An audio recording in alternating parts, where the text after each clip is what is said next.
Hey guys, thanks for tuning in. We've seen the mainstream media come out all guns blazing last few days blaming Russia for the downing of this Malaysian flight MH17. Watching the TV last few days, you'd almost think it was Putin that actually pulled the trigger. They've come out so sure. But what's the proof the media, the Western-run nations are using these politicians as proof that, the Russia downed this plane?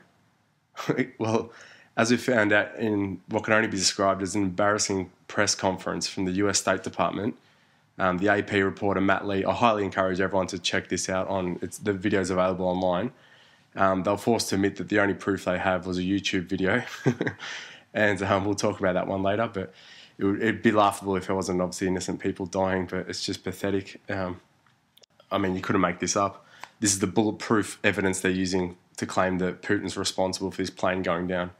When we in the independent media question events like 9/11 or the banking system, the response we get from the mainstream media is, you watched a YouTube video, and they laugh it off. However, in this case, it seems to be all the evidence they need.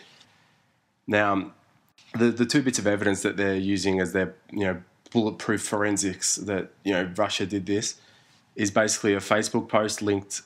Well, it was supposedly linked to one of the colonels on the pro-Russian separatist side in Ukraine, which has since been debunked as it's a fake account. It's come out. And the YouTube video being used as evidence, which is apparently the Russian separatists, claiming that they shot this plane down. When you actually look into this further, you can see that the timestamp of when the video was made was actually a day before the incident of the downing of the flight MH17. So it clearly shows that this video, when it was uploaded, was a day prior. It was made a day prior to the actual event occurring. Also, since then, there's been tests done on the video itself, and it shows that timing signatures on the audio are out, which suggests, it proves that it was basically edited. So it's not the original as well, which, I don't know exactly what's going on, but something's not adding up here. But some of the questions that the mainstream media is not asking and should be asked is, the main one which I want answered is, why was flight MH17 redirected over a no-fly war zone? This area is off limits, and for some reason this flight was directed over the war zone. Who ordered it? Who ordered this flight to be redirected over a war zone? Russia's asked for the Ukraine to release the air traffic control tapes, and they're not willing to release it. So what's on these tapes? Who exactly ordered this plane to fly over a war zone? Why can't we hear these tapes?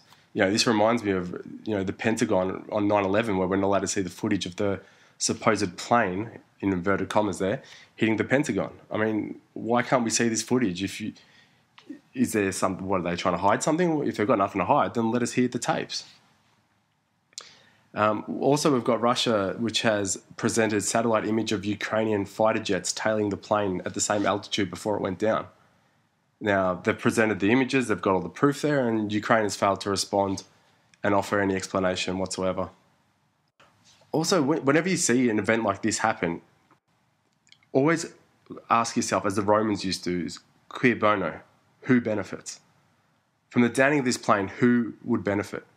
Now, Russia or pro-Russian rebels in Ukraine have nothing to gain from this plane going down. I've looked at it from all angles, and there's nothing they can gain from this situation. However, who would benefit from this? Well, the IMF Ukraine, who's basically getting its butt kicked, trying to take back control of eastern Ukraine, which voted to join Russia. You've got NATO, who for the past few years has been encircling Russia and against their original conscription while they were created, and is basically every nation they go into over there in Eastern Europe is putting in missile bases facing Russia's direction. And anyone that's somewhat informed can see the bigger picture of how the globalists are basically trying to encircle Russia, and the end game is to basically take them down. That's not to say the pro-Russian rebels didn't take this plane down. I don't know, but the fact that this plane was sent over a war zone, it seems very strange. To me, it reminds me of the Lusitania, where you have a ship sent into a war zone, when they've said don't send it in here, we're going to shoot down any ships that come in, and then when the ship gets shot down, it's the excuse to go into war. So to me, it seems like a false flag. Has all the hallmarks of a false flag. I mean, the fact that the media was ready from the get-go to come out and blame them. And I mean, people, you sometimes mention false flags like, oh, that's a conspiracy theory. But I mean, false flags are very old. Like, you got Nero, who burnt part of Rome to blame the Christians. You got Hitler, who used them, with burning the Reichstag down and also attacking his own troops on the Polish border as an excuse to invade. You got Israel, who was shot up the USS Liberty to try and blame Egypt. You've got the Gulf of Tonkin incident, which got the US officially into Vietnam War, which we now know was staged. It never happened. I mean, you can look into Operation Gladio. You can look into Operation Northwoods. Like, you need to look these things up. It's very real. These things do happen. This is what governments do. And I mean, I'll obviously get accused of being pro-Russian here, but Russians done this in the past. I mean, we've noted on the on our website in the past that they've been involved in the killing of Polish politicians in the past. You can look up if you go to our website and type it in the search box, you'll see that come up. So, we're just here trying to expose the truth and see what's actually going on. The passports of the supposed passengers are in pristine condition.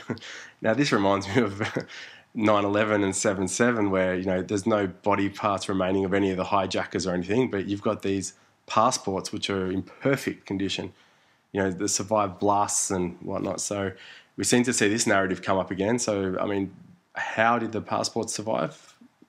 It makes no sense. Award-winning AP reporter Robert Parry has sources inside the US intelligence agency saying that US has images of Ukraine shooting down this plane. Now, Robert Parry is highly credible. Look this guy up. Like I mentioned, he's a former Associated Press reporter, and the media is simply not picking up this story whatsoever. Obviously, it doesn't suit their agenda, so they're only putting out the one-sided of what they want to, or what they're being told they can talk about. Also, it turns out the area which was supposedly held by pro-Russian separatists where the missile was fired, it turns out it's actually Kiev-controlled. So it's actually Ukrainian-controlled territory, which is the opposite of what we heard originally from the mainstream media. Another thing that's not being mentioned is back in 1988, the US Navy warship, the USS Vincennes, I hope I'm saying that right, shot down a passenger jet, Iran Air 655, over Iranian airspace that killed 290 on board, all of them. Now, the media did nothing. The US basically said, whoops. I mean, you talk about double standards. You've got the US here with one of their warships downing a passenger jet in Iran over Iranian airspace, killing everyone on board, and no one gives a stuff. Now imagine if Iran did that, shot down a passenger jet in America. Oh my God, there'd be nukes launched before you even had a chance to make a cup of coffee. I mean, we clearly live in a double standard society where the rules, only apply to some. But as Martin Luther King said, injustice anywhere is a threat to justice everywhere. And that's why we can't let these things happen. Now, another question we have is, why is the black box being sent to the UK and not the Netherlands as was the original plan? Now, there might be valid reasons for this, but as we know, the UK, well, the puppet Prime Minister over there, David Cameron, he's clearly pushing for war with Russia. He's, along with the Australian Prime Minister Obama and Canadian Prime Minister, all these, New World Order run countries is what they are basically all parroting the same message from their masters above. So can we really expect that there's going to be a proper, forensic testing done? And questions got to be asked. Also, another question that needs to be asked is, what the hell is going on with Malaysian Airlines?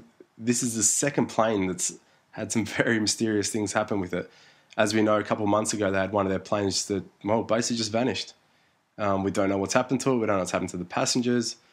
We know the NSA and all these other intelligence agencies are constantly surveilling the planet in live time. They've got everything recorded feeds. They can basically find out what's happening anywhere on the planet at any time.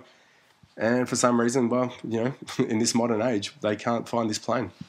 So who knows what's going on there, but some questions need to be asked of Malaysian Airlines there as well. Step back and looking at this a bit, from a bigger picture perspective with this Ukrainian revolution. I mean, we've got now George Soros admitting that it's his NGOs that started this revolution, in inverted commas, in the Ukraine. Now, the timing of it couldn't have been better. I mean, they launched this revolution during the Sochi Games in Russia, knowing that Russia could not respond. Clearly, it was timed. I mean, you've got the State Department, Victoria Nuland, admitting that the last few years they spent $5 billion in Ukraine, basically to dictate policy to the West. I mean, let's call it what it is. It's bribery and paying off politicians. Now, as soon as this revolution came through, we've got the IMF that quickly came in to seize control of the debt. We had the US take the gold reserves out of the Ukraine and ship them to the Federal New York Reserve.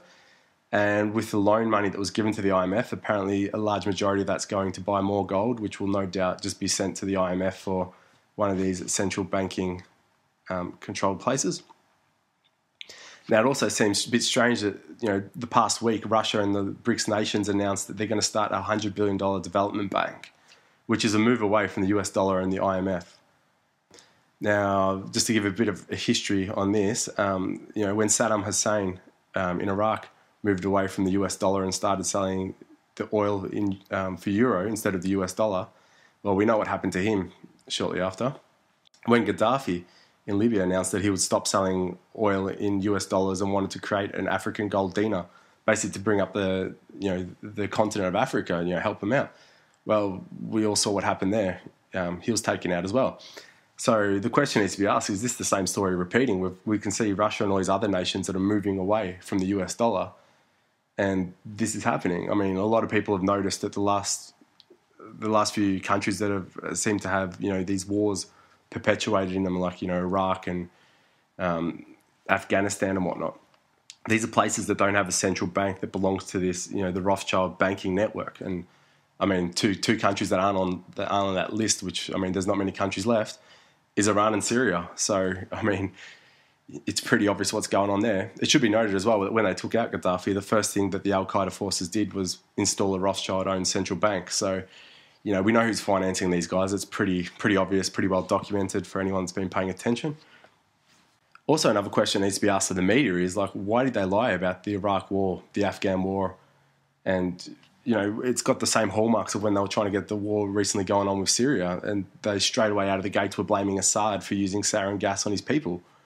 I mean, all the mainstream media was parroting that message, and later on it came out that this was not the case at all, that it was actually the Western-backed, Al-Qaeda forces that used the sarin gas. I mean, they were ready to go to war. The thing that stopped it, which even Zbigniew Brzezinski had to admit, who's one of the gophers for the elite, had to admit that it was the alternative media that basically stopped this war from going ahead. So, I mean, I think we can stop it if we can expose this MH17 for what it is, or at least ask questions that need answering first. I mean, you look at all the front pages of all the news outlets and it's Putin's missile, it's, Russia did this and whatnot. But maybe they did, maybe it was flown over a war zone and it was shot down. I mean, could have happened. I don't know. But why isn't the media also, having headlines of, Obama's weapons or Bush's weapons when it's Al-Qaeda or ISIS or these other terrorist organizations that we know are getting weapons from the US? They're getting financed, they're getting trained by the CIA. I mean, why isn't that front page on the mainstream media being exposed? This is part of a bigger agenda. It's no doubt about it, and the mainstream media is complicit. I mean, we've got Murdoch who bragged. I mean, you can go watch this clip. He bragged that he helped start the Iraq War. Now, we know the Iraq War was complete, utter bullshit, that it was all for oil and resources in the region. I mean, this should be deemed a war crime.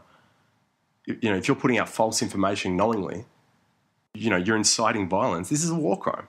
These people need to be sent to The Hague. There's no doubt about it. I mean, there's many other questions I have as well with the timing of this and what's going on in Palestine, with the Israeli regime basically carrying out genocide of the Palestinian people. It seems to be the timing is a bit too perfect there, but I won't go into that today in this video. Just one last thing I'd like to leave you guys with regarding the mainstream media and how it works. I mean, people think that, well, if they're switching the channel or they're reading different newspapers, that they're getting a different view of things, but this is not how mainstream media works at all. And trust me, I worked in the media. I'm talking from experience here. The mainstream media gets all their talking points from two sources, mainly. Associated Press, AP, or Reuters. Now, basically what happens is AP and Reuters will put out talking points, say on this MH17 that, bang, Russia did it, here's the proof, blah, blah, blah. You guys rewrite it and package it for your own network. That's why when you switch the channels every day on the news, you basically see them all covering the exact same talking point. It's not an accident. Like, these people, these organizations, they're just rewriting the script, and that's how they operate. I mean, this is admitted that in the future, the mainstream media is basically just going to have robot writers that rewrite messages from The Wire, which is AP and Reuters, and just present that. So there's no investigative journalism going on whatsoever. Like, you look at CNN, they've fired all their investigative journalists. They've literally got 0 investigative journalists, meaning they're not investigating anything. They're just parroting a message that's sent from above. And that's how the mainstream media dictates the narrative. So look, we're not saying I know exactly what's going on, but there's definitely some questions that need to be asked. And yeah, we're hoping to get them asked, and we're hoping that, people aren't stupid enough just to take the mainstream media for their word. Like, question everything. I mean, question this video. Maybe, you should be questioning everything that you see and make up your own mind. We're not telling you what to think. We're just presenting the facts. So if you found this video useful, please like it and share it around. Subscribe to the channel below and visit hangthebankers.com for all the latest news from around the world. Thanks for watching.